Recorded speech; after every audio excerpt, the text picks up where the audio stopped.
काय असतं ना, तुम्ही कशी पण गाडी चालवणार प्लस तुम्हाला अंदाज नसणार.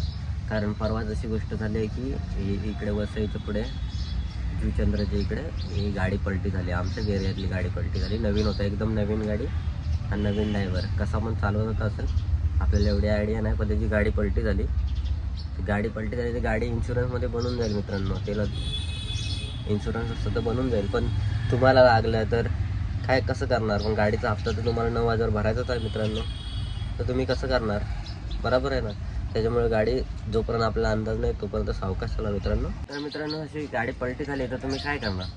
तुम्हाला लागणार आहे वेगळं 2-3 महिने फुकटचे बाहेर आहे ना. 2 ते 3 महिने जाणार तुम्हाला रिकवर होईपर्यंत. गाडी तर लगेच नाही मिळणार. जरी तुम्हाला लागलं नसतं समज, तरी पण गाडी एक महिना तर जातोच गाडी मागे.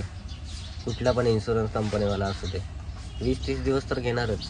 अशा किती गाड्या असतात नाही ते तुम्हाला